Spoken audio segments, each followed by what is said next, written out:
My grandpa was bad about that towards the end of his life. Loved his copper, and he didn't even have it. He didn't even have an addiction. No, he didn't even have an addiction. Like it just turned into like towards the end of his life, it turned into like a hobby. He would just go start finding random shit and pulling the copper out of it and taking it to the junkyard and just seeing how much he could get for it, like a hobby.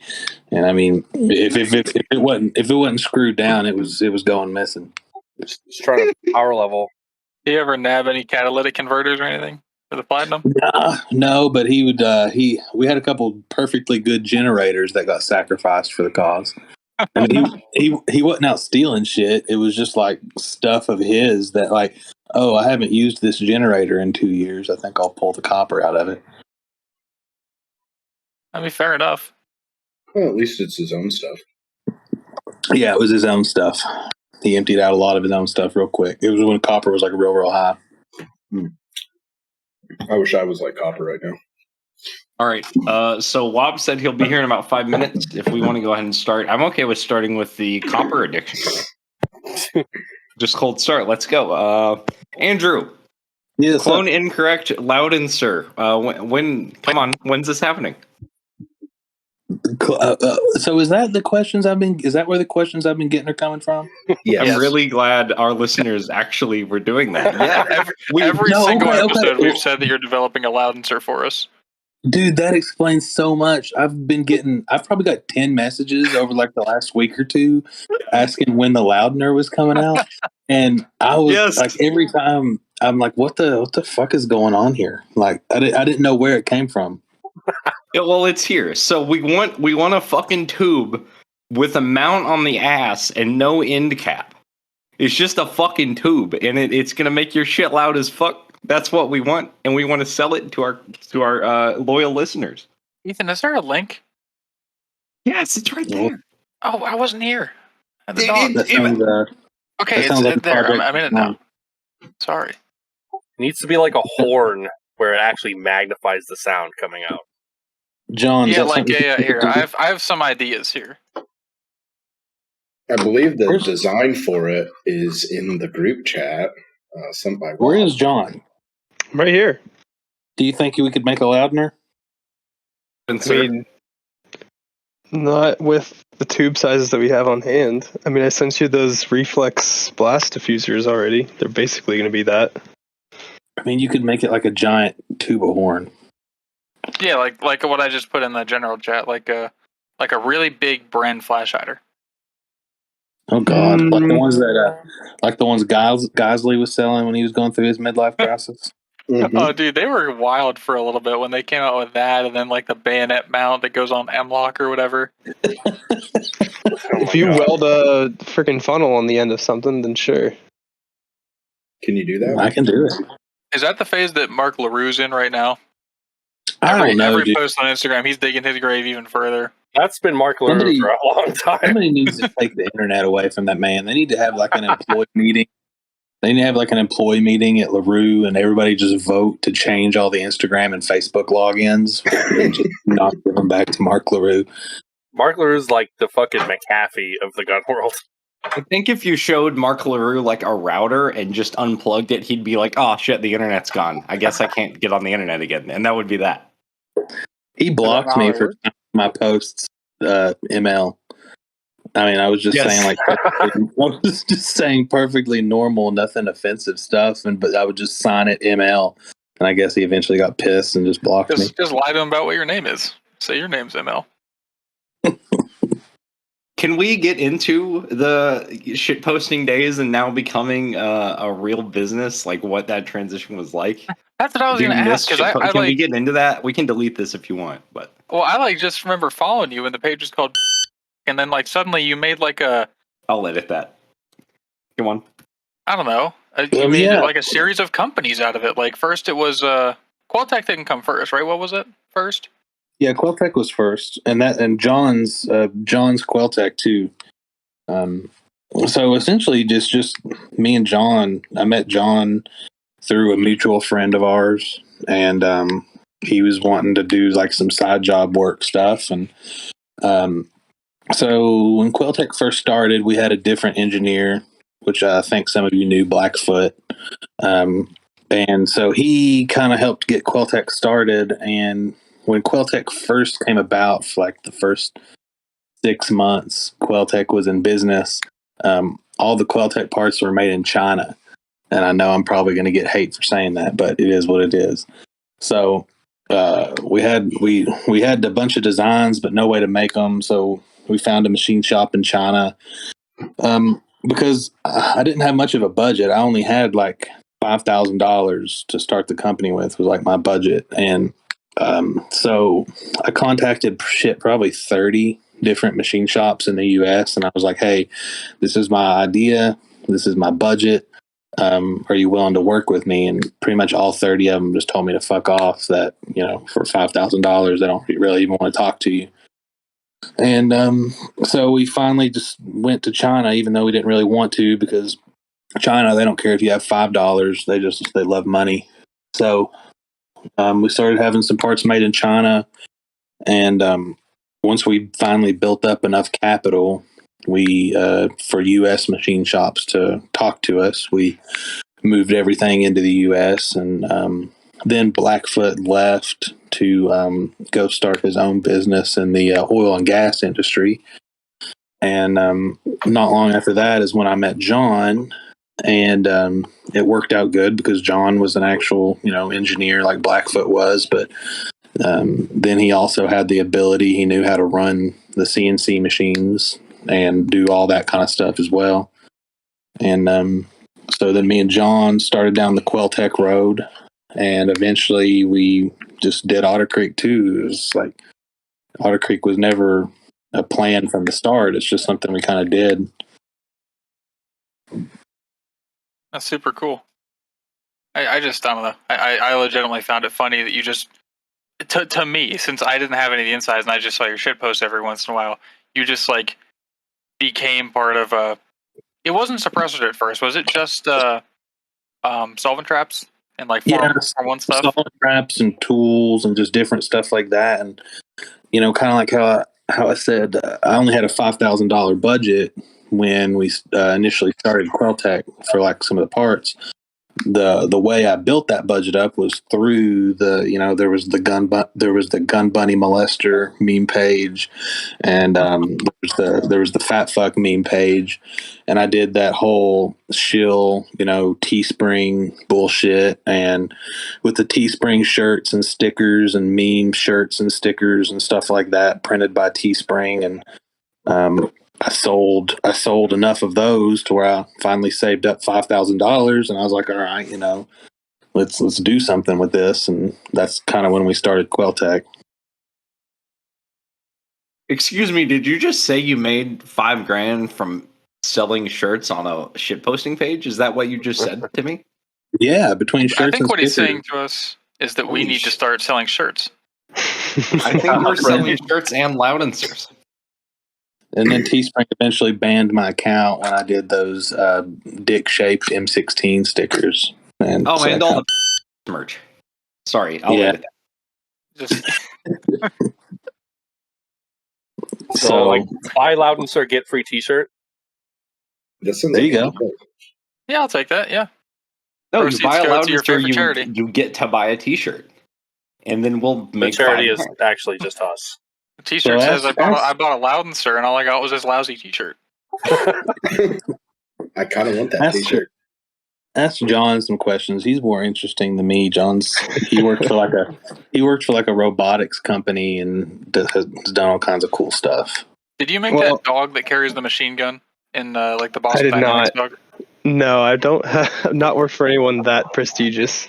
Okay. I guess I'll give a little background on me. You guys know Andrew probably a lot better, but yeah, I have a mechanical engineering degree. Really, nothing special. It's just a BS. And I worked for actually the Naval Nuclear Program for my first year out of college for BPMI, which they manage the nuclear reactors on aircraft carriers and submarines that power the ships. So it was really terrible, my first government job experience, and I'll never go to a government job again because it's literally just paperwork. There was no engineering going on. So I quit that and started working for a basically a robotics sales company that was starting an integration value add portion to add on to the business. So they basically sold a bunch of actuators, thrusters, linear guides, motors, things like that. And I was a part of the company that took all of those things and turned them into actual robots inside production, conveyor systems, literally any manufacturing plant, a lot of automotive because they were based in Indiana. And I literally I quit that about 6 months ago. Finally officially quit almost 2 weeks ago now. So yeah, now it's just me and Andrew doing gun stuff, honestly. Nice. So you're doing Otter Creek full time? Yeah. So Otter Creek or Queltec, we still make some jigs and stuff, but yeah, pretty much. Oh yeah, living the life. I'm sitting downstairs. My machines are about 10 feet away from me behind a door. It's pretty awesome. Yeah, I quit my John way before John. He was a pussy. Hey, I quit before you, and then they wouldn't let me leave. No, I quit my job. I think coming up on 2 months ago. I just now quit my real job, and I worked in the automotive industry, similar to like what John was making robotics for. I worked for Toyota or a subsidiary of Toyota since I was like 19. Whether it be I was in the engine department for a long time and wiring harness, and I've done a little bit of everything when it comes to Toyota, and then some parts for Tesla and stuff as well. So there was a lot of copper to steal. Yeah, tons. Dude, I did steal a couple things. I was trying the whole Johnny Cash one piece at a time thing, but it never worked out. You were just building a Camry. It reminds me of like a Camry Prius Tacoma monstrosity. You know, like a whole quarter panel in the back seat, and they're like, "Hey, what's in your back seat there? Smoothie." Hey, what? It's fun though. I've really liked it. I'm definitely glad to be on my own now with John though. I mean, I don't think we'll ever be a titan of the industry like Dead Air or Silencer Co. or something. But as long as it's enough to pay our bills and we don't have to go back to working real. Well, maybe you guys don't want to. Someday, you mean you guys don't want to get big enough to pay someone else to make your own cans? Yeah. Maybe nice. one day you'll be big enough to yell at people on Instagram and call them liars and shit. And I was just gonna say, like, you guys dream of living lives. Hey, can you guys give me the Craig link real quick? It's in general above the snickle or right below the snickle. So you one day hope to be big enough to have your social media guy shoot at the side of a building? People compare me to Kevin Brittingham all the time, which I mean, I guess like personality wise, we're pretty similar in the sense like, I don't care, like even on the Otter Creek business page, I don't care to call you like a poor fag and tell you to fuck off or something. But the glaring difference in where me and Kevin split off is that I'm self-aware. Like I understand the difference between marketing and acting like that just for fun and just being a normal human being, or like, there's times where I'll say something and, later I'll be like, maybe I shouldn't have said that. I don't think Kevin has a self-aware bone in his body. So how many of us in here have been threatened by Kevin Brittingham? Or not threatened, but like mocked? Is it all of us? Me, multiple times. I haven't, but I feel a little bit left out. I asked him if he wanted... Sorry? I tried to make friends with him.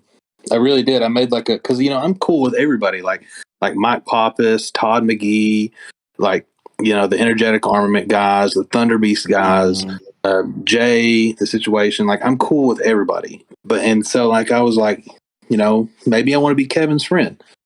So one day Kevin messaged me. I think it was right around the time Jay did the Pew Science review of the PR30 cans. And Kevin like messaged me out of the blue, just talking shit, and I just responded. Huh? Sorry. I just my mic responded fixed. back like my initial response was, hey, I respect the hell out of what you've done, like with AAC and everything like that. You really paved the way for making it cool to own suppressors in the civilian realm. A lot of that wasn't really cool until companies like AAC and SWR came around. They kind of like made it cool, and Kevin was a really big part of that. And so, I told him I respected the shit out of that, and hopefully me and him can be friends. And his response to that was, I was a fag and I'm poor, and never to talk to him again. And then he just blocked me. And Jamie is like that, because I remember I was like, he got a lot of people like into it, like even indirectly. Like so many of my friends like have such a vivid memory of using the honey badger and like COD Ghost when they were like 13, and they just thought it was so cool, and that like started their like. None of them got as into it as me. I don't think none of them are famous meme pages with over 1,000 followers, but like it just got a lot of people interested in it just because, even if it was partially marketing, because the gun was cool and it looked cool, and it was called the honey badger, which is like a little animal that eats things. I think the first time I ever saw the honey badger was on FPS Russia. Oh, he marketed his shit so well. Rest in peace, FPS Russia. Rest in peace. It was Call of Duty for me as well. But I mean, like really, you have to get, whether you like Kevin or not, you have to give him credit for that, because through AAC and SWR, which is Joe Gotti, those two companies really were like some of the first suppressor companies to start really pushing commercial and civilian sales and like making it cool to own a suppressor. Like, I don't think that Silencer Co. and Dead Air and CGS and a lot of these companies wouldn't be as successful as they are today without the initial marketing push that people like Kevin did with AAC. I think Q's biggest thing, that's how they get so many fans. They have like I really don't like them just because Kevin's a prick, but they have great marketing. Like I'm not interested in ever owning a Q stuff. I think it's over, like from what I've seen, I've never shot one or used one or whatever, but because I'm poor, but like everything looks to be relatively decent, maybe a little bit overpriced. I'm not interested in owning one. I see a Q ad and I'm like, oh, damn it looks cool. It's like frustrating. I have one of their El Camino 22 suppressors. I fucking love it. It's probably one of my favorite suppressors. And then I have the full Nelson, and it's garbage. Their rifle suppressors really are not good, but they're 9mm and they're 22 suppressors, and then even their guns, like their actual firearms, are all really high quality. It's the rifle suppressor line that seems to be lacking behind. I got a weird question. None of you probably know this page, but does anyone know who did the unofficial Q Instagram page? Because it hasn't been active for like 2 years. I don't think so. No, I'm thinking of something No, else. it wasn't Missouri that guy could spell. Missouri Gunrunner. It's unofficial Q. You can't hardly string together a competent sentence. I do like Missouri, though. I do like Missouri Gunrunner. If you're listening to this, I'm not talking shit. But I do know who was behind it, but it's one of the things you can't really say. Missouri Gunrunner, if you're listening to this, go fuck yourself. It was actually. So the only thing I'll say is it was a gun shop. Is what I'll say. It was a gun shop and dealer that was behind the unofficial Q meme page. Now that you say that, I'm pretty sure I know who it was, but I obviously won't say anything. So question, Andrew, I feel like we've discussed this in person a long time ago, but what made you, I mean, I know you wanted to start your own business and shit, but what made you want to go the jigs and Form 1 cans and suppressor route, just like for starting a business? What made you make that choice? Oh, on Quelltech, fucking money. Just money. And I say this with all due respect, and a lot of people in the Form 1 world know this, and John will tell you the same thing, or anybody that sells parts in the Form 1 world will tell you the same thing, is like, those people will buy anything. It doesn't even matter. It doesn't matter if it's good. It doesn't matter if it's cool. Like, if you make it, they're just going to buy it. I don't know what it is about that market where people will just buy fucking anything. And I was a Form 1 builder. I built some of my own cans, and I kind of just picked up on that. And then there just wasn't really a market for jigs, which John developed the jig. That's John's baby. I didn't have anything to do with that. I've developed everything except for the flow, basically. That's pretty much, yeah. Yeah, the jigs are like my first real invention from our mutual friend who wanted to sell jigs. This was before one of the many ATF crackdowns, but he came to me and said, we need a jig to sell with these and come up with one. So I looked at some of the other ones on the market and I was like, why aren't they one piece? And basically turned it into one piece with one screw and a bushing. And started making it for them. And then Andrew stopped selling Form 1 components and just selling jigs and other stuff. And then that's how we started working together with selling the jigs, which are still insanely popular, and we can never keep them in stock for some reason. I don't understand why. But like if we make 100 of them, they sell out in 2 days. I don't understand why. It's crazy. People like buying this stuff. I mean, I don't know if it's the thought of people buying it because they think it's going to get banned soon, or if it's like the same crowd that has 4 pairs of night vision goggles and they're still paying off their 2009 Honda Accord they got from the used car dealership down the road. Dude, I don't get that. People will have like 4 pairs of dual tubes, and I'm like, why? Like, I get that they're cool and shit, but fuck me, that's a lot of money. If you say anything other than it's cool, you're just lying to yourself. Like the same people who own like 14 rifles built for like different specific niche applications. Okay, hold on. This is going to be if I ever have to go into the city and clear buildings. But this is if I ever have to clear urban buildings in a slightly smaller town. So I have the 12.5 instead of the 11.5 on this one with a K can. I feel so attacked by the 12.5 with the K can. So people, I guess it's mostly because I'm the public face of Otter Creek, but people think I'm the one who's behind a lot of the stuff. But like, no, I'm just the retard with the Instagram login, and I handle dealer sales. Everything else is pretty much like I'll scribble an idea on a napkin and show it to John, and John will be like, "Yeah, that's retarded. That's not going to work." But I'll make something similar to that does work. I understand where you're going with it. Well, see, that's my favorite part. I'm sorry, go ahead. Well, yeah, that's just how we've worked. What's why we work together so well is Andrew's got ideas. Honestly, he's been in the suppressor world a lot longer than I have, and he knows what people want, and he has crazy ideas to do stuff, and I take it and I say, okay, here's how we make it happen. Here's how we make small adjustments to it to make it real. Because of my experience with, I've used basically every CAD program there is at one point or another. And then with my machining experience, it lets me know, it helps me with making sure stuff is actually manufacturable instead of, well, unless you just want to 3D print it, then you can really do anything, I guess. But yeah, that's just why we work together so well, is because he has good ideas. Like he came up with the whole reflex, the OCM idea, which has taken off and has basically allowed both of us to quit our jobs. It's just why we work together so well.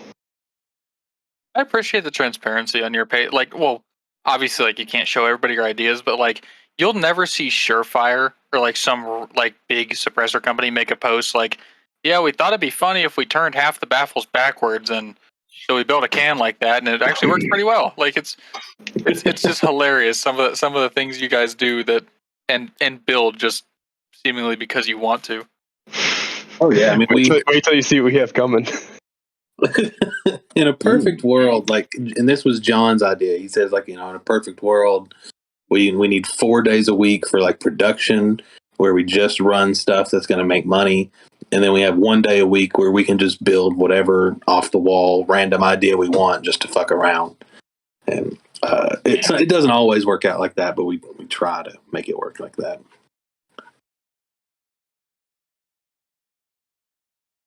I've exhausted my questions. I didn't come prepared. I just learned about this like a day ago. So yeah, what?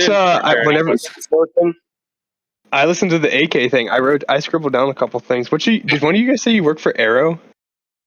That would No. be me. Oh. Yes. What? Is that a secret? No, it's not true. Oh, I think okay, Wop gotcha. said he works in aerospace.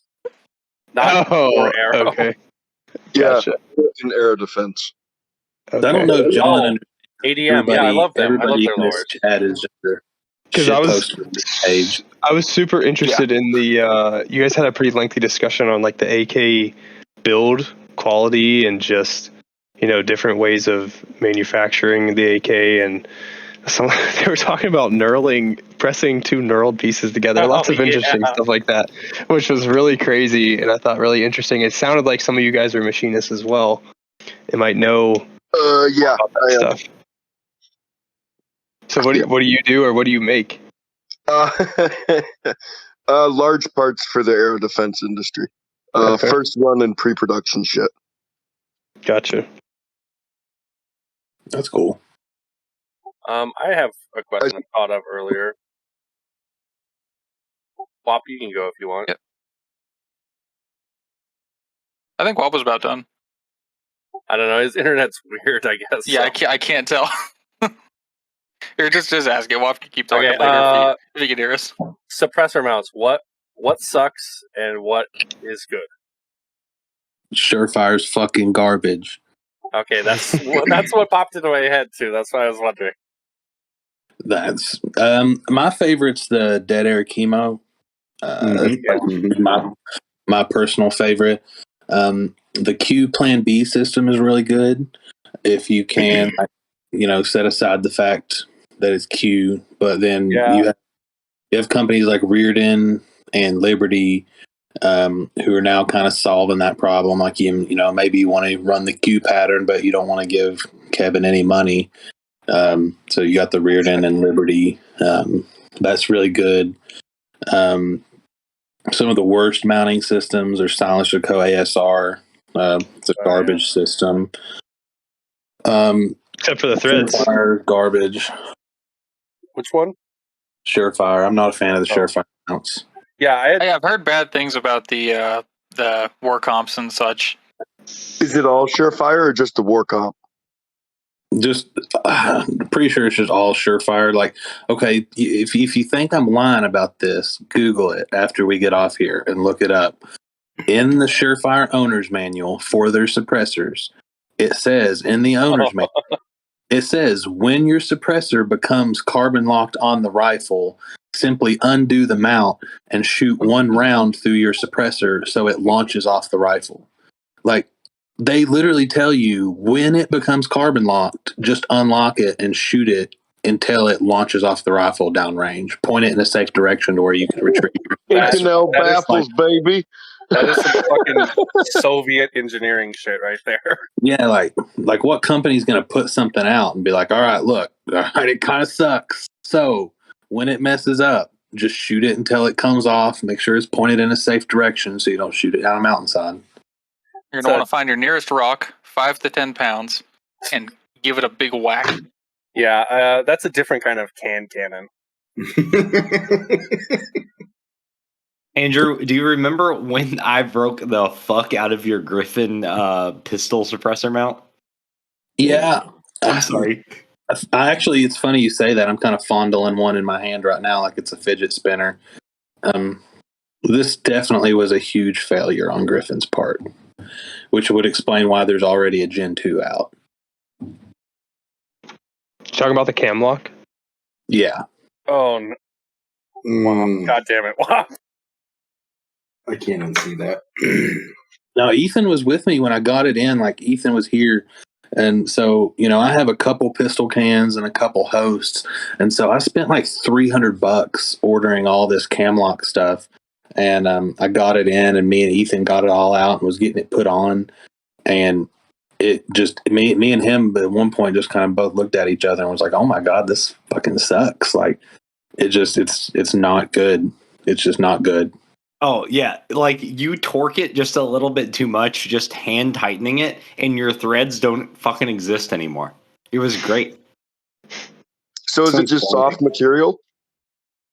I don't know what it was. It was just real inconsistent. So we got 2 different pistons, and one piston, and this was the one me and Ethan messed around with.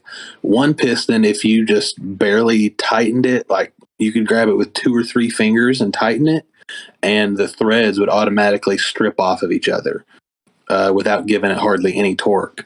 But then you put the next piston on the same mount, and you just barely tighten it, and then it gets locked on there so hard that you have to take a blowtorch and a strap wrench to get it off. So it just seemed like it was just some really inconsistent tolerances between the parts. And that's the thing, is that threading is general. It ain't a hard. It's You okay? it's just the diameter and the thread. No, I'm not. Camlock threads though aren't even real threads, are they? It's their own little. No, they're like their own little weird interrupted. thing. Yeah, they're it's like 3 little interrupted threads, which that new I think it's called like the Easy Lock system or something like that. It's like the Gen 2 to the taper lock. It's like, we know this product we just put out a year ago sucks fucking balls, so here's a Gen 2. Well, we're gonna blow that thing out of the water with my new 3-lug booster combo. I still don't understand it. So you guys know what a 3-lug is, right? Yeah, the tri-lug, Come on. I right? assume it has more than 2 lugs, less than 4. Yeah. Well, basically, I'm making a 3-lug that has a larger ID, and then a booster that has a really small OD, so that you can put a 3-lug onto a booster and you can actually quick detach a can from a pistol to a PCC without having to actually unscrew the booster and like change out a spring to a spacer or anything like that. So it's just like 3-lug, and you can 3-lug it onto a pistol and onto a rifle without, there still being a spring on it. You guys do like interesting. PCC a lot, and how does the penis taste? 9mm carbines are my personal favorite. So Yeah, it's just so much fun. So suck it. I'm sure you would like that. I wouldn't mind getting into suppressors a little bit more. I know can we talk about the 5.56 can? Can we talk about what that is? They already have one. No, Andrew, continue if you would like. Well, I mean, we have the OCM5, which is the clone of the Ops 12 can, and but then that's a really specific, weird kind of niche 5.56 can, and so we're in the process of making like a regular one right now.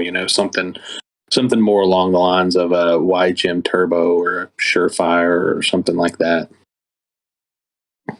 YHM turbos look so cool to me as someone who can only afford a YHM turbo or one of those Chinese kits, shall I call it? Yeah, we're hoping to come in. We're hoping to come in at the YHM turbo price range. I hope. I think that's a good market to hit because there's not really a lot of like budget suppressors that are out right now. Like that's granted, I don't know nearly as much about it as most of the Yuns guys, but I can't think of many suppressors that are even relatively affordable right now, other than some of the YHM stuff. Yeah, and the YHM stuff is awesome, dude. Like, it actually is. Not even for the price point. Like, take the price point out of the picture. It's just really good stuff, and the price is just kind of like icing on the cake.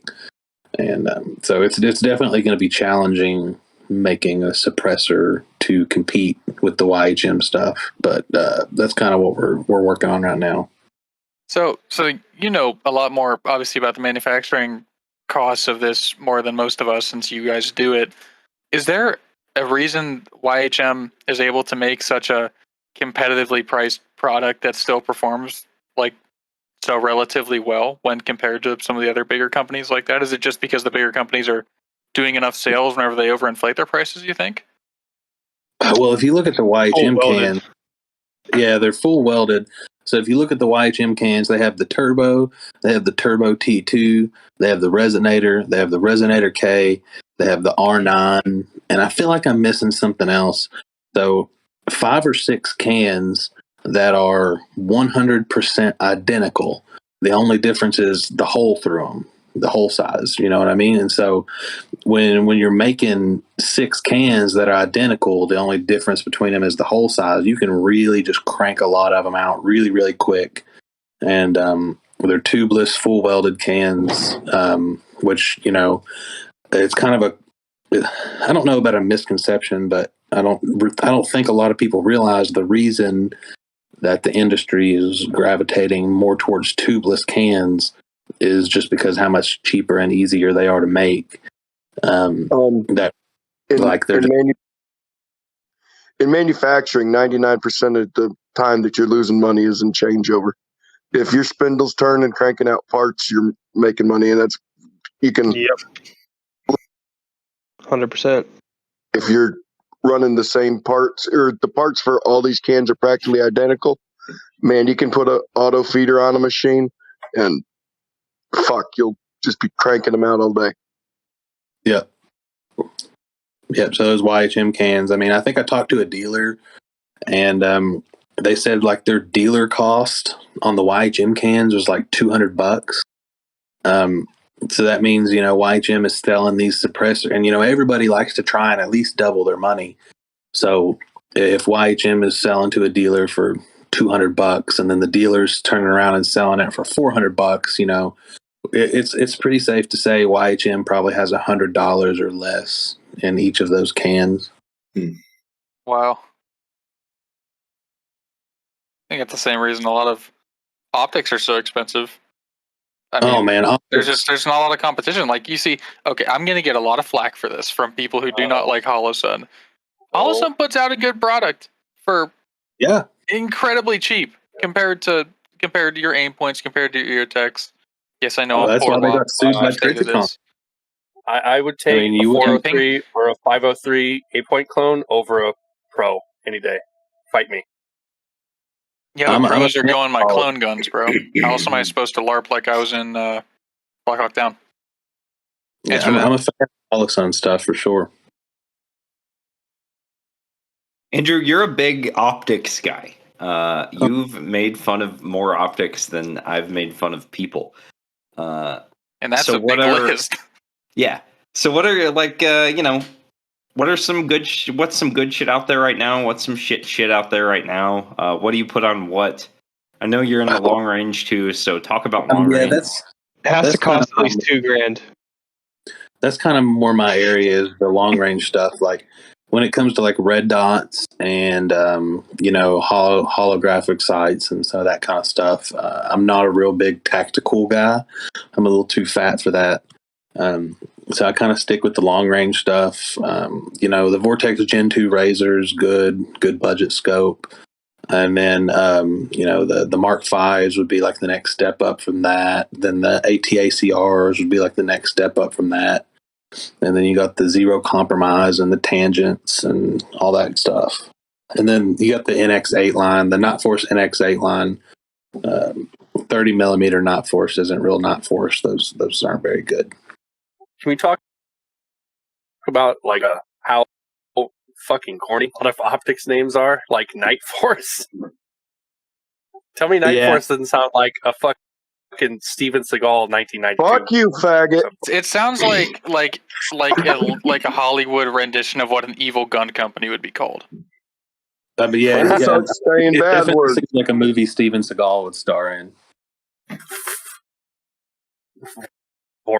Text. Make fun of Night Force all you want, but when they release the 4-20 by 69, yeah, we need that. Come on, Night Force.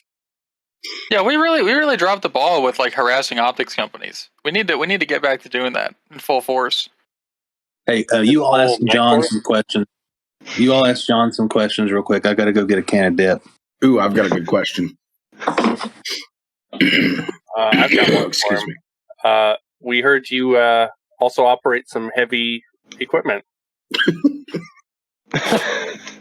Are you forklift certified? We heard you had a giant. You know what? We heard you had a giant cock. There we go. That's a rumor that goes around. So confirmed. I'm not going to speak to that. That's why I was late. I was shaving my balls. No, I'm not going to speak to that. I mean, fair enough. Okay, so it's true. Oh, it's definitely true. Confirmed. So is it over or under like a fresh cop? Okay, definitely over. Why? So if Subway was selling a sandwich as large as your cock, how many inches would the sandwich be?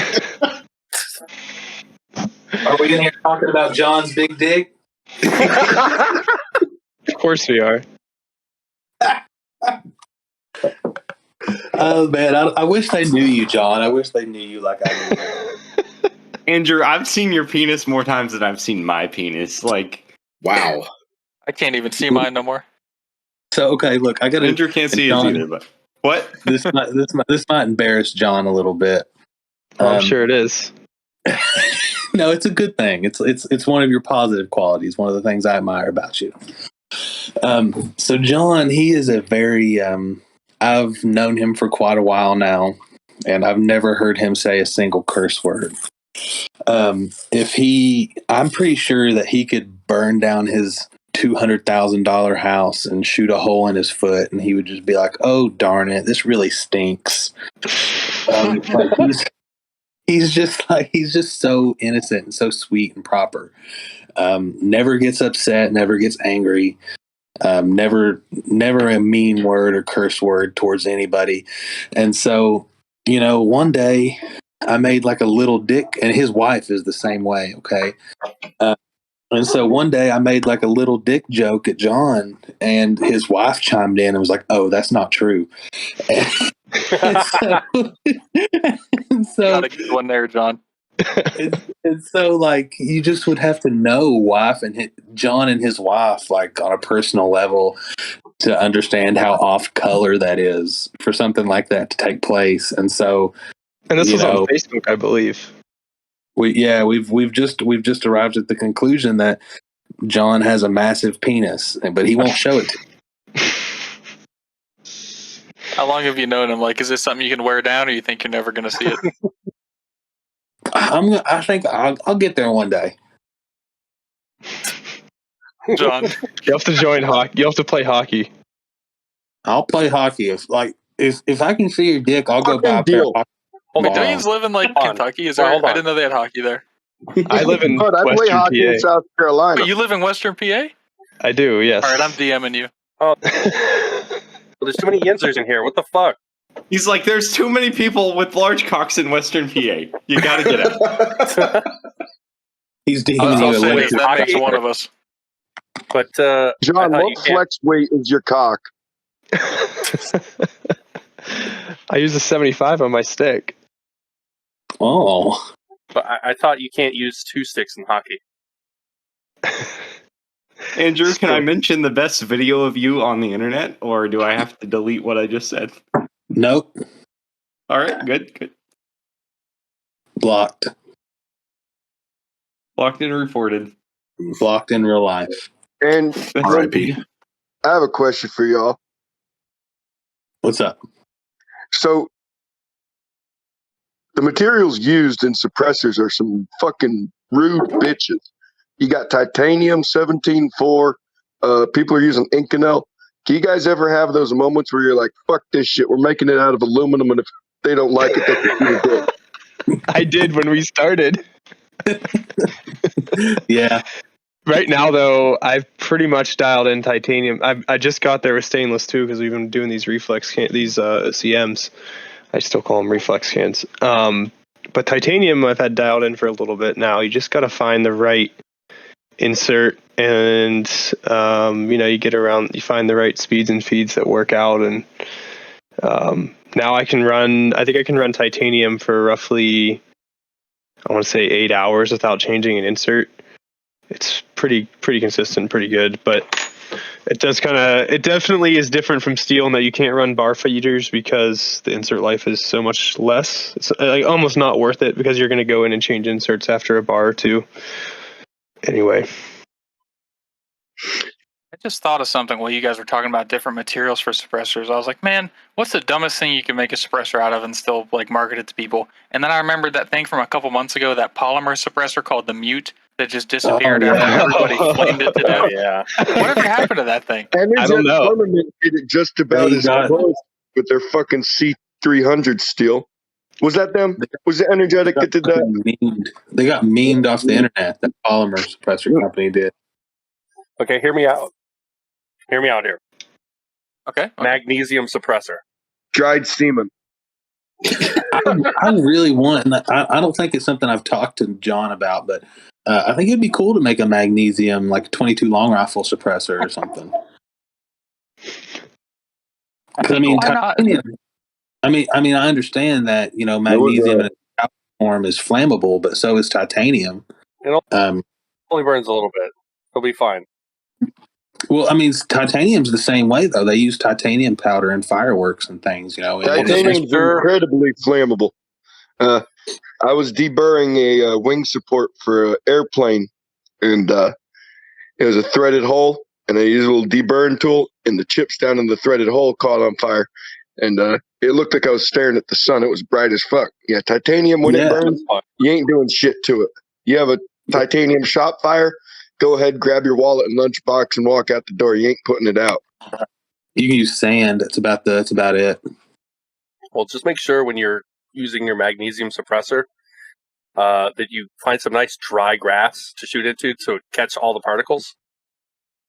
I don't think it would be. I really don't think unless you got it. Now, if you got a baffle strike, things might get interesting.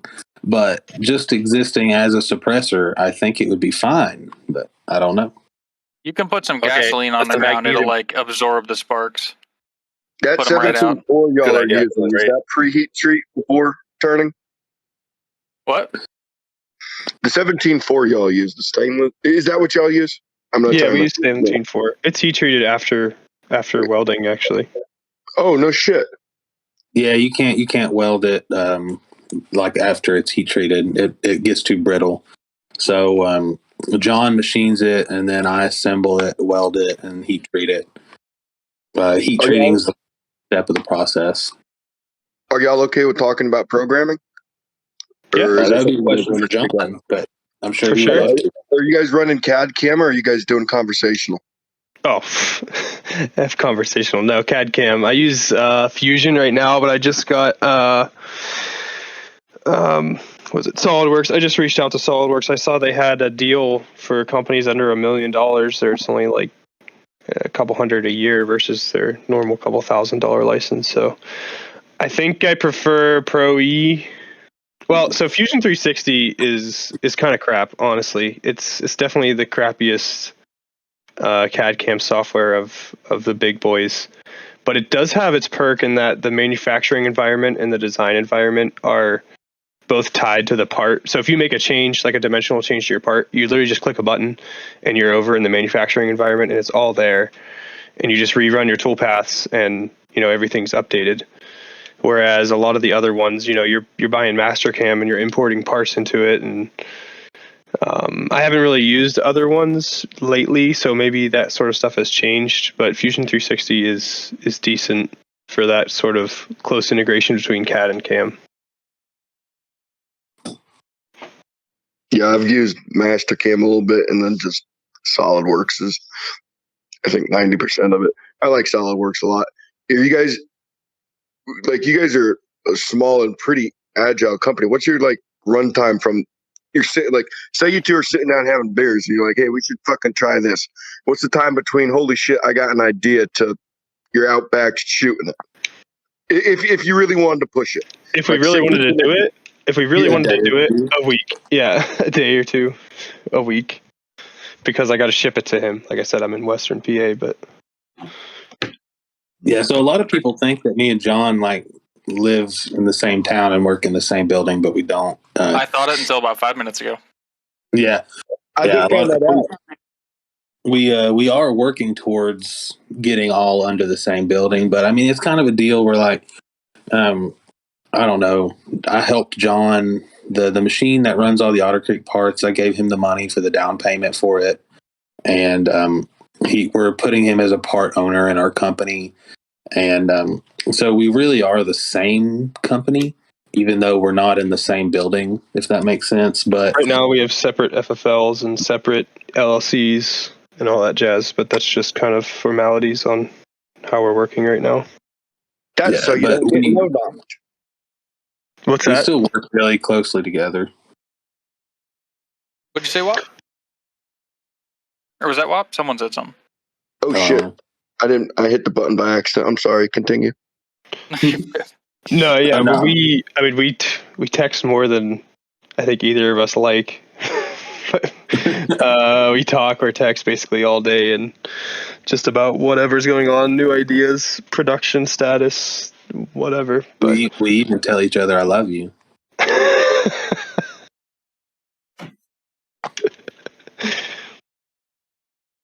But I mean, we're not in the same building, but we make an effort to be with each other whenever we can. I've came up to PA quite a few times and stayed for a couple days and helped him in the shop, and he's coming down here and helping me. And I mean, it's an 8-hour drive, but it's not too bad. So we do see each other pretty frequently, even though we're not in the same state. once we both have enough money, we're gonna move somewhere mutual. We just haven't figured that out yet. Siberia. My vote's Lovely Florida. this time of year. Yeah, Florida or something. Who knows? Well, maybe you all can persuade him. So tell him how dumb this is. I have a big ass 3,000 square foot warehouse building here in Kentucky that's already paid off that we can move all of his machines into tomorrow, but he won't move to Kentucky. That's stupid. Move to Kentucky. It's in the middle of nowhere. There's no hockey. That's the best Can't do it. part. No That's the hockey. best. Yeah, no hockey. Yeah, That's why you should move here. bourbon, so I'm there for it. Can't believe what I'm hearing right now. Ethan's been to the building. There's a shooting range behind the building. Yep. Okay, no, I would leave hockey for that. That sounds nice. And there's wasps. Have you taken care of those wasps? Well, it's wintertime. Luckily, the winter is taken care of. Have you ever told that story on here? It's 70 fucking degrees. And no, go ahead, tell the story. Okay. This is probably one of the funniest stories ever. So this was when it was me, Ethan, and another buddy of ours named Zach. And it was when we were actually doing testing and development for the OCM5. And we went to the shooting range, to like the actual proper shooting range. And we had a weapon stoppage that could not be fixed at the range. And so we were like, all right, we'll go back to my shop. We'll fix it at the shop. And then we'll go out to the range behind the shop and walk out into that cow pasture and finish the test.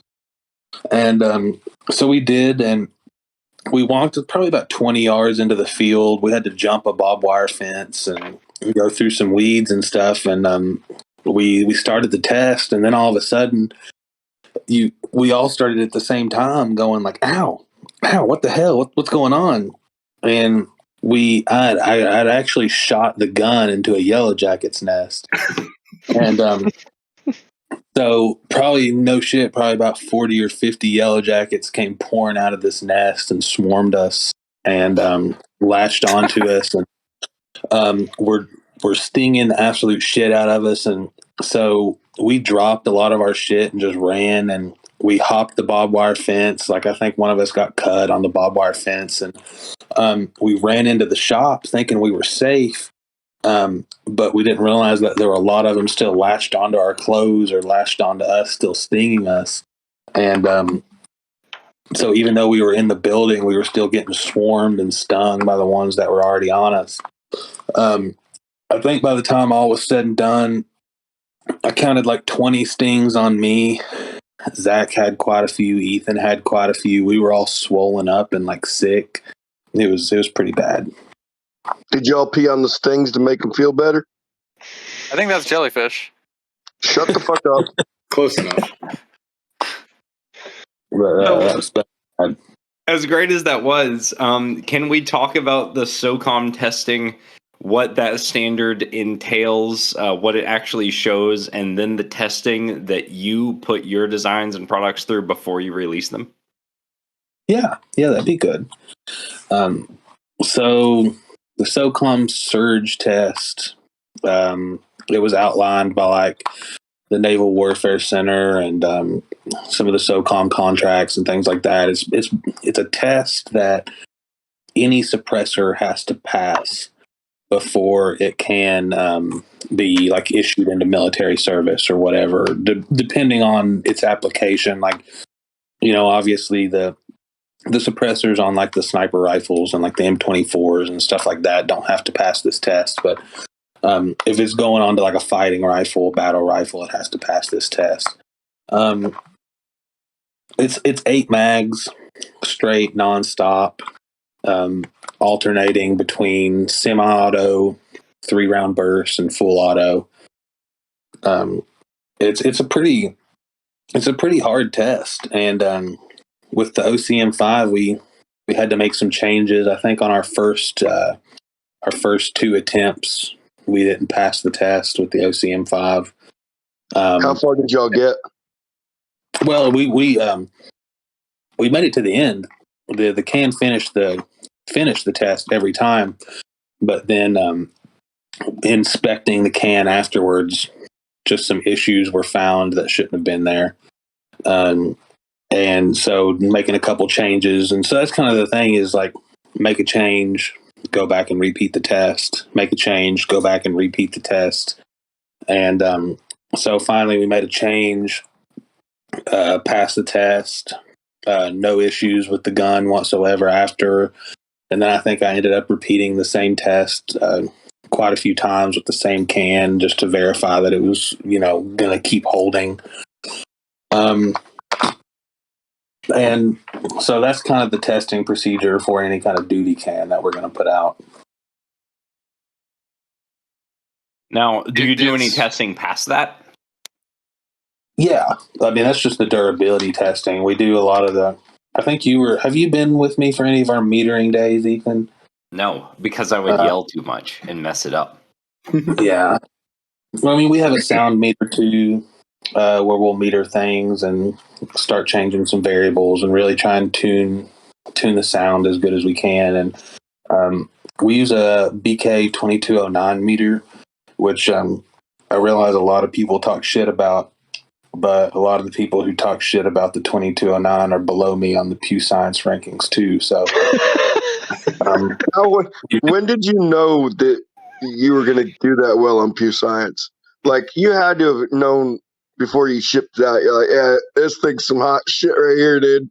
Oh yeah, ask Jay. And Jay was surprised. Like anybody who talks to Jay, ask Jay.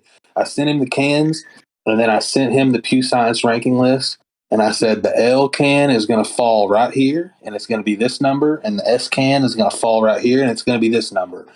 And I was 1 point off on the S can. I guessed the L can exactly. I was 1 point off on the S can. I mean, I'm not as smart on the machining side and engineering side as John is, but when it comes to suppressor designs and metering and testing suppressors, that's my strong point. So I knew where they were going to be when I sent them in. I knew we had good cans. Yeah, that blew me away. And it pissed a lot of people off, which I thought was hilarious. If there's an industry if everyone in the suppressor industry died except for y'all two, I'd be okay. I think it was hilarious to see multi-million-dollar companies lose their shit because they got their asses kicked. Oh, wait till we send them this new one. We got one that's even better.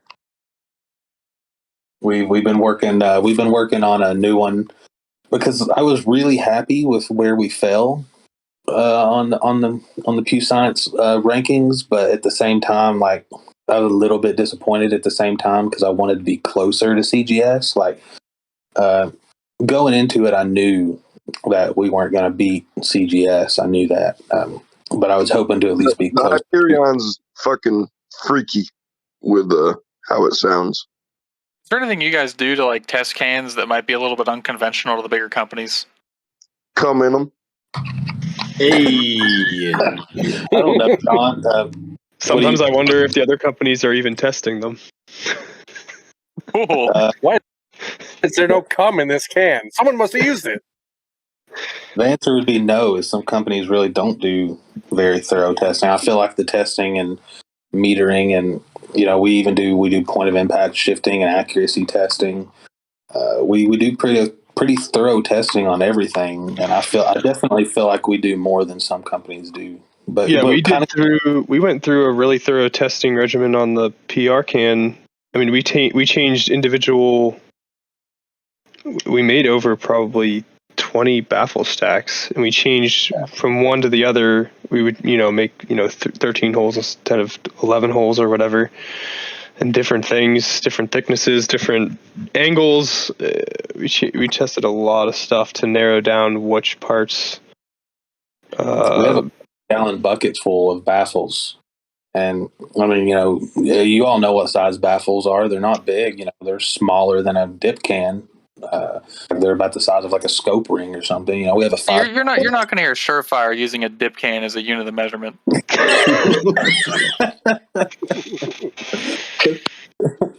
I mean, they're not very big. Baffles aren't big, but we have a 5-gallon bucket full of testing baffles and stuff. And it's always nice because we can go back and I can.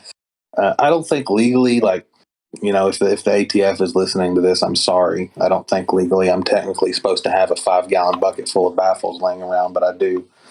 But it's nice because we can go through and grab those. Like if ever I wake up one day and I'm like, you know what? I wonder if this baffle, when combined with this baffle, would work good. I can go and grab my test tube. I can go sift through my 5-gallon bucket full of baffles and pull out the baffles I want and go test it. To the ATF agent listening, I have unregistered machine guns. You can come visit me first. Leave Andrew alone, you cunt. WAP's address is 1600 Pennsylvania Avenue.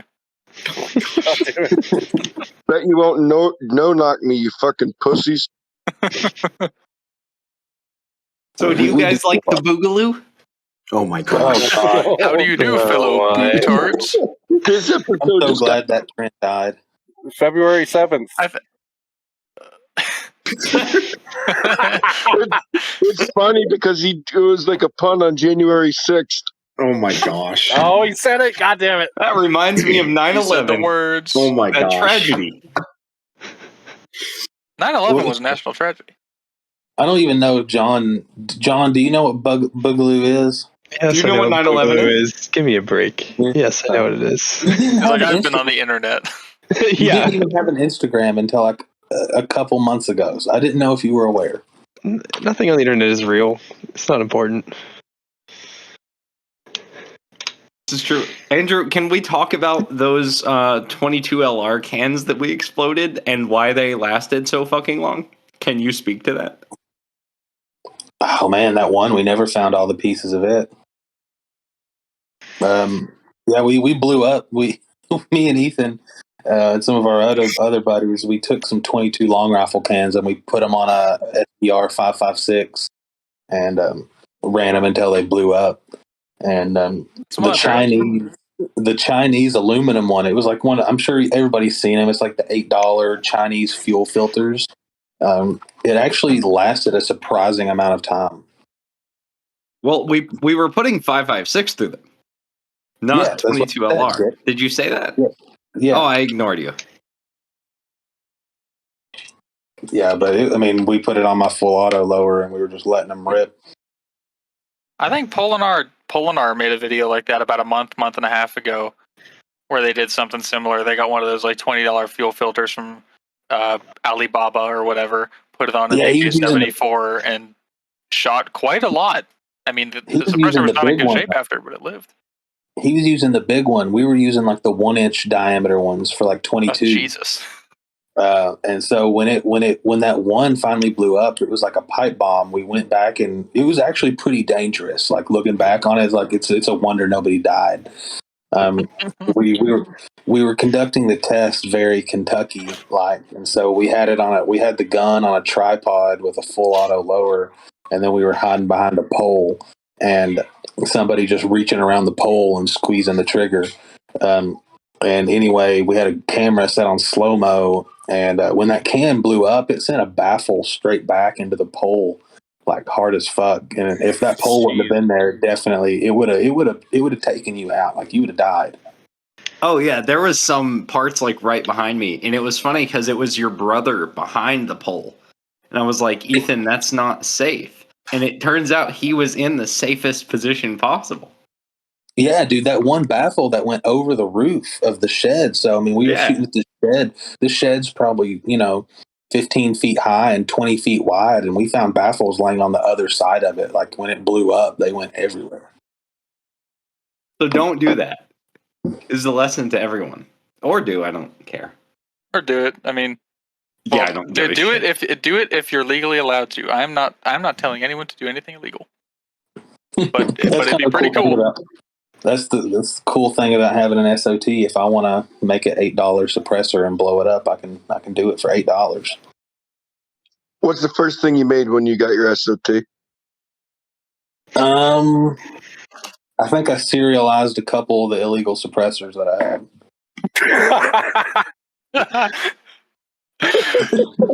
What is wrong with you?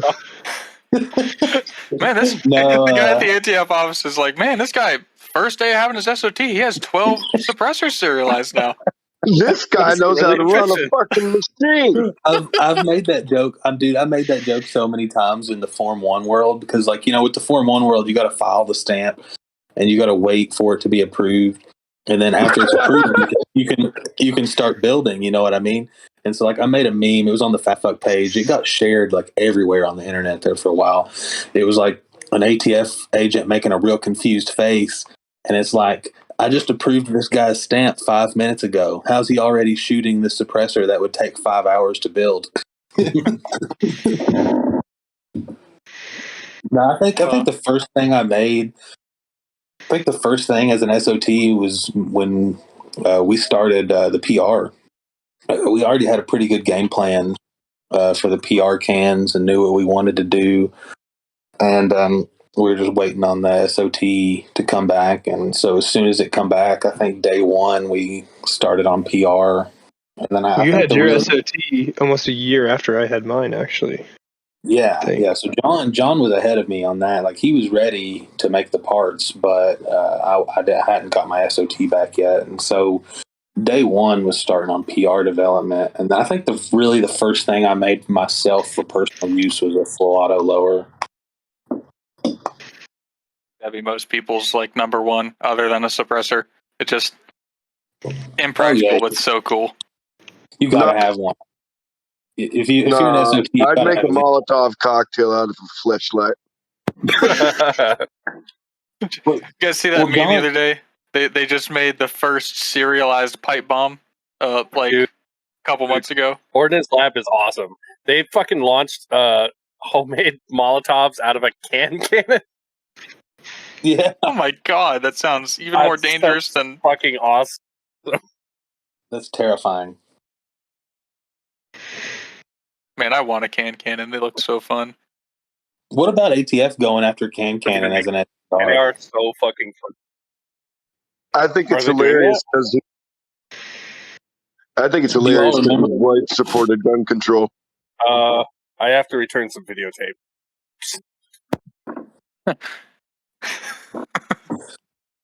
I understood that reference. I don't pick up on many of them. I get happy whenever I catch one. I'm seriously trying to fuck with that. Does anyone know about those Rip energy drinks? Yeah, they have those things got me through some cans. The short cans, the little chode cans. I'm trying to find those to shoot at cannon, but I can't fucking find them anywhere.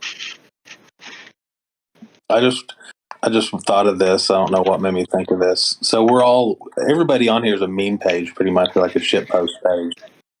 Yep. That's kind of No.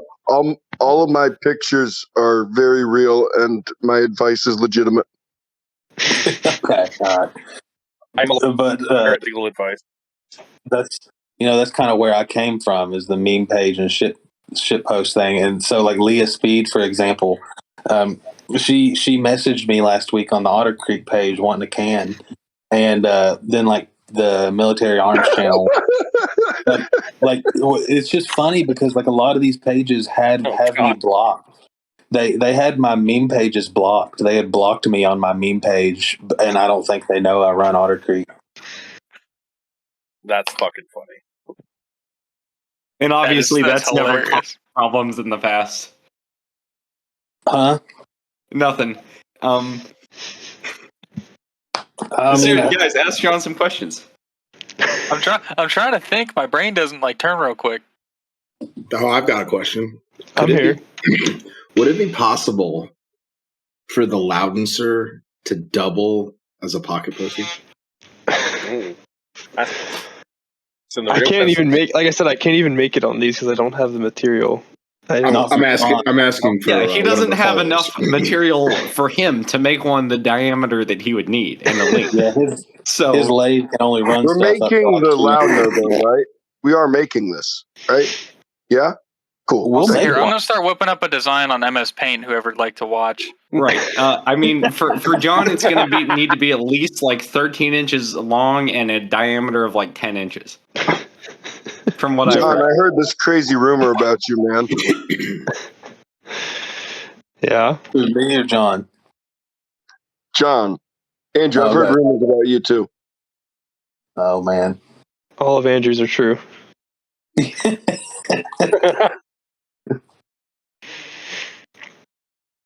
So that's the Loudenser. It's a large cone. Can you draw on a AR?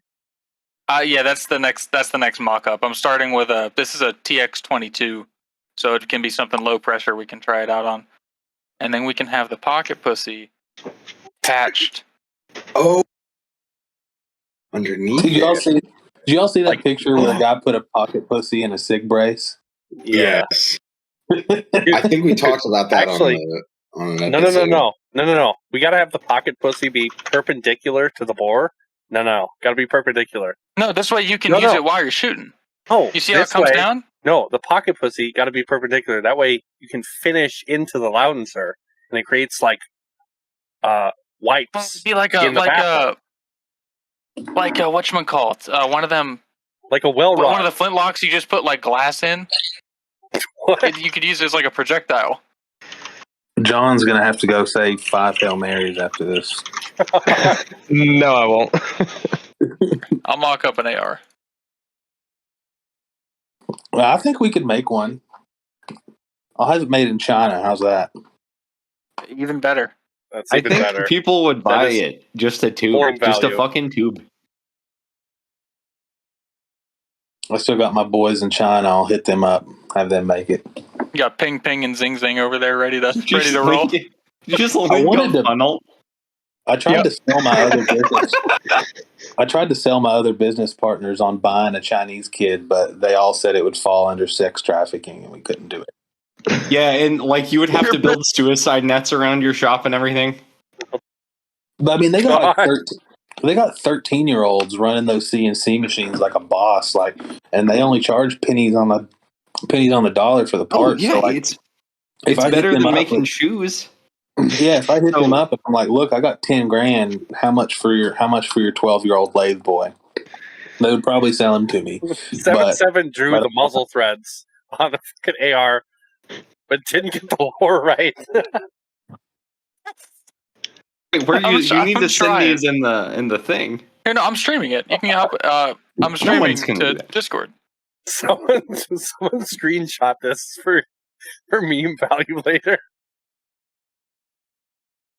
Cantilever mount. Nice. How'd you draw that mount better than the entire rifle? Pec unit right there. Got to give this stendo. This is impressive. That's one of the Surefire 100 round quad stacks. Oh man, I'm sure I'm glad this is an audio podcast. Yeah, we are too. Fuck the listeners. Bet you won't draw a penis on it, you pussy. I'm getting to that. So, you know how they have the engraved like PSA lowers? Yeah, Man, I just spit beer on myself and into my eye. Okay. I think that's a pretty good model. That looks pretty good. Somebody get a screenshot of that. Here, I'll save as.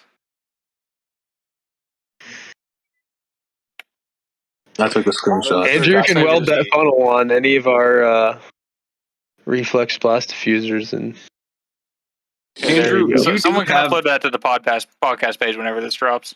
Andrew, you do have a welder, right? Yeah, I'm the one who does all the welding. I might have you come to my house and help me with something, but go on with the podcast. I'll edit that out. I don't know how to weld. Andrew, I'm going to ask you this live on a podcast. Can we help with the box art for the next can? Yes. Can we? We Please? have our artist right here. I've Please? got Yeah. ideas. I want to say I helped with the box art on something, so I'm better than Kevin Brittingham. I can. The Clone Incorrect guys can definitely design the box art. I think the next thing we release, it's either going to be the 5.56 can or the 9mm can. I'm not sure which. The third option. I'm excited. There's a third option. Yes, John. there is. Which we're not gonna make the 5.56 can. We're actually gonna farm that out. I believe we're just so overwhelmed right now that we had a meeting with another shop recently to take on some more work. So, How hard is it to find a good shop to work with? I mean, like for people that don't know, silencers have relatively tight tolerances, and all of the materials, every single last one of them, are a complete and utter royal bitch to work with. So it ain't like some mom and pop shop can just pick this shit up. It needs to be someone that's got a decent head on their shoulders and it's got good equipment. well, what we found is luckily I haven't had to do anything. Like I've had several shops reach out to us. Like I don't know, and it's cool because I guess they can see that we're generating some hype and generating some success. And so we've had several shops reach out to us and be like, hey, look, we're FFL SOT. We're familiar with suppressor parts. If you all ever need any work done, we can run some parts for you. And so one of those companies that reached out to us, I think we're actually going to take them up on their offer. And we went there and did a tour of their facility, and it all looked really good. And I think they're probably going to run some parts for us. Cool. Now, question: are you in the future planning on doing anything else with Otter Creek Labs, or will this always be a suppressor company, or will you make a new company for other stuff? What are you doing? What's your 10-year plan? I'd buy an Otter Creek Labs lower. I mean, yeah, I would love to get into other stuff eventually. Like, I have some ideas on how to make integrally suppressed guns better, and some things like that. Like, I would like to get into eventually complete guns or lowers and things like that. It's just really a matter of when time and money allows. Like right now on the OCM 5s, we're selling all we can make. If we make 20 in a day, we've sold 40 that day. So we're just trying to catch up on that mainly right now. Can I ask you a question? No. Why do all I'm gonna fucking ask you. Why do all integral AR uppers fucking suck mad cock? Because the people who make them are like Gym Tech and stuff like that. They look uncircumcised. Yeah, I I mean, want one, but they all are fucking horrible. well, like the integral AR uppers, they're really not integral AR uppers. What they essentially do is they take, a 10-inch barrel and then they pin and weld a 6-inch suppressor to it. Is pretty much all they're doing.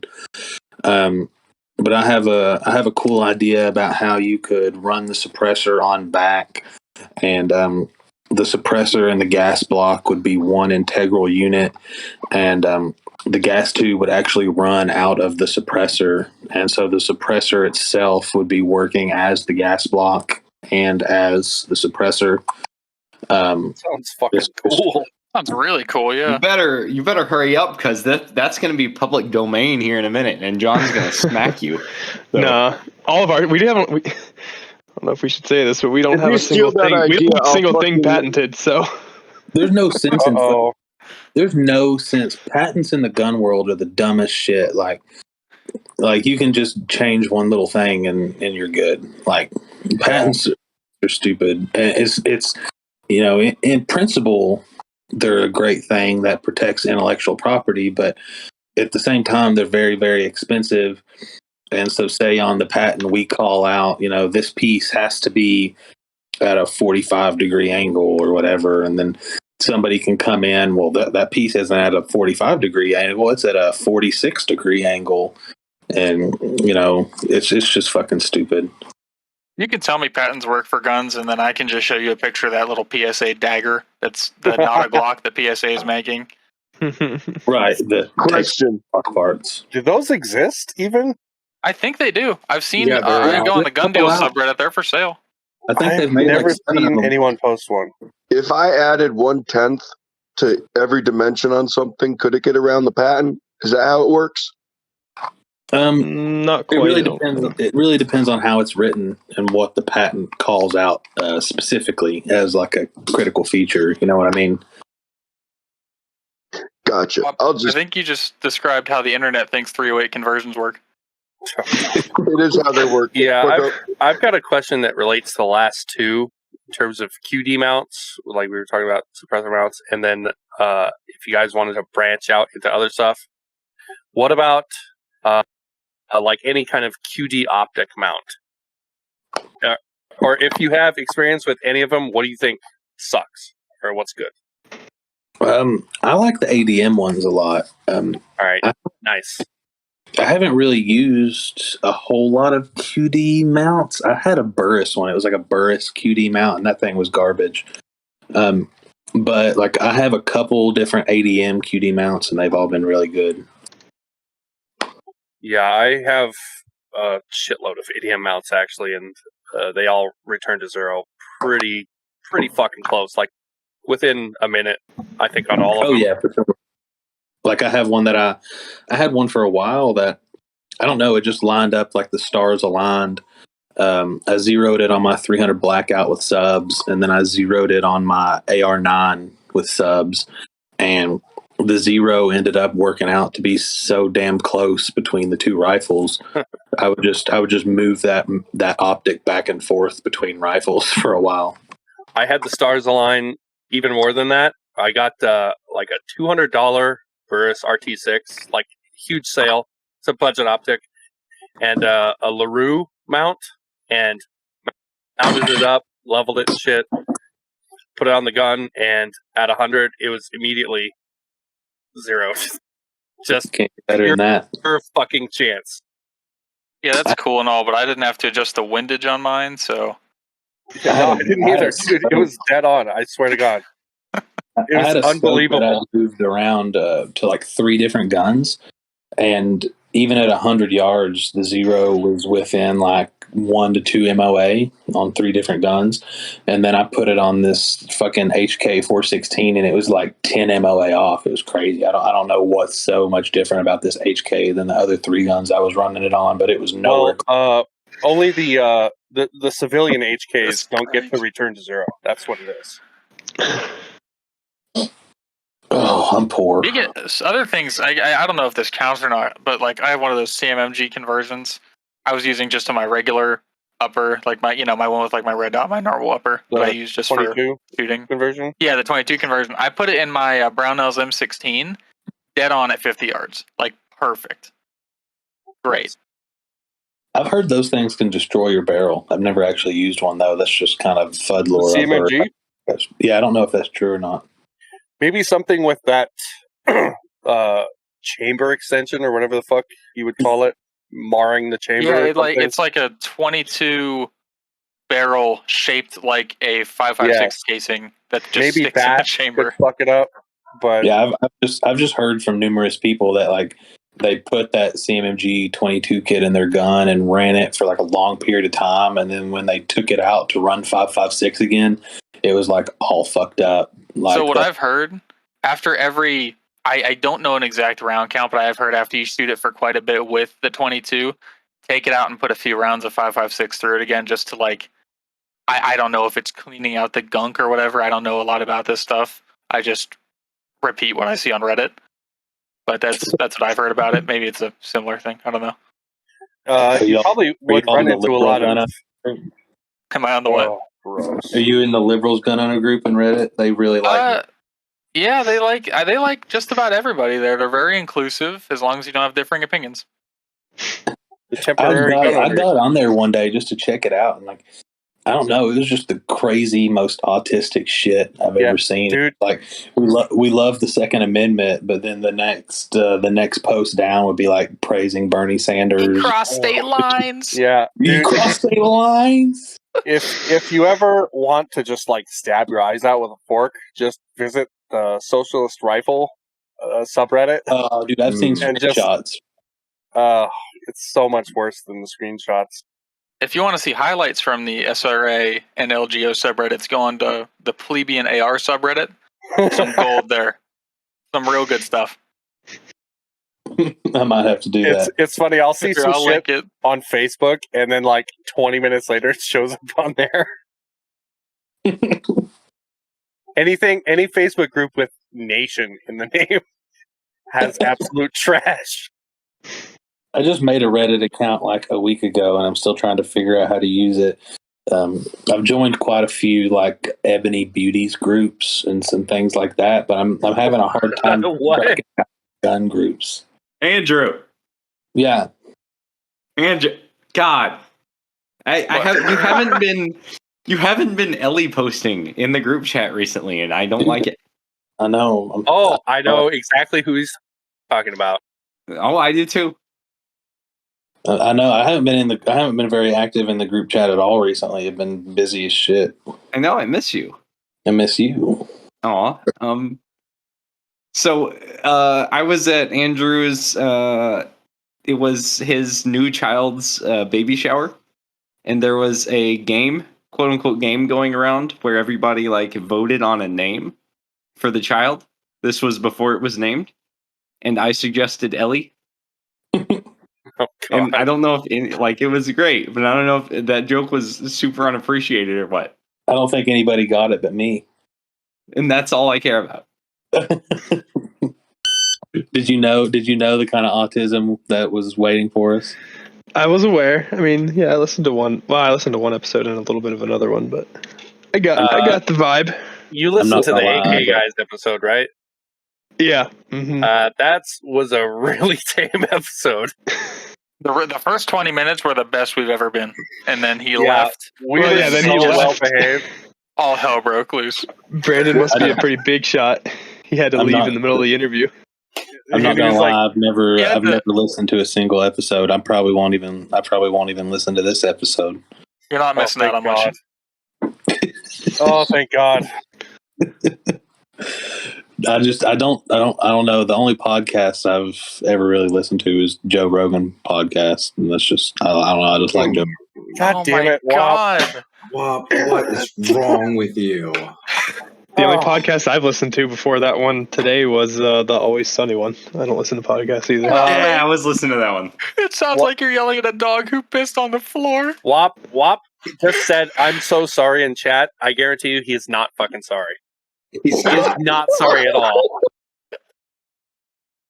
He is not sorry at all. Andrew, real quick, back on the gun podcast thing. You had recently enough, I think, a barrel that was absolutely fucked. Was that you? No. You had a barrel that was fucked and had to send it back like 84 times? I just had to send it back once. I haven't got to shoot it again since then. Can you talk about that barrel and company and whatever? Can you talk about barrels? I don't want to badmouth them. I mean, I've had a Knott's armament I had to send back before. So, every and I'm sure inevitably at some point, just because every company has to deal with it at some point, there's some Otter Creek stuff people are going to have problems with. It's just going to fucking happen. But I had a Compass Lake barrel.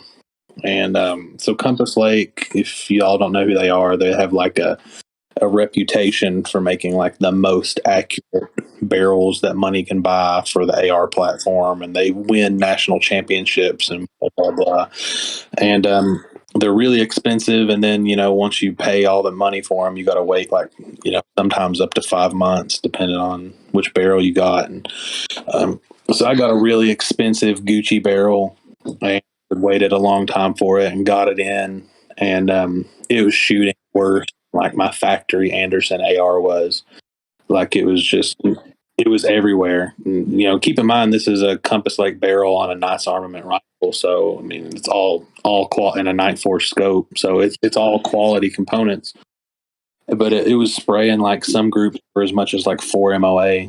Like it was just fucking everywhere. And I contacted them and told them about the problem I was having, and they said that definitely shouldn't be happening. Send it back, and we'll look at it and either fix or replace it and send you a new one. And they sent me a new one, and I've got it on. But I've just been so busy, I haven't got to go shoot the new one yet. Now, you recently sponsored a long range match. How'd that go?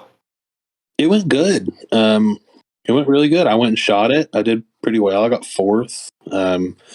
Then I'm sure you all are familiar with him, the Drew Hopkins Botkins meme page. Drewkis Botkins. What did you just say? Yeah, that dude. He came and shot it with me. He did really good. He actually beat me. He got 3rd. He's a really good shooter. But it was fun. He's a really nice guy. A super nice, good shooter. I'm going to go try and shoot with him some more. That range was awesome. It was a really good competition, really good range. All the staff was awesome. I realized Drewkis is the one with the Accuracy International, right? Did he shoot that? The what? Yeah, no, it was an AR only competition, but yeah, you're thinking of the right guy. Okay. Man, I really want one of those guns. Oh, dude, he brought that gun to the match, even though it was an AR only match. He knew he couldn't shoot it, but he just wanted to bring it. I mean, if flex on people.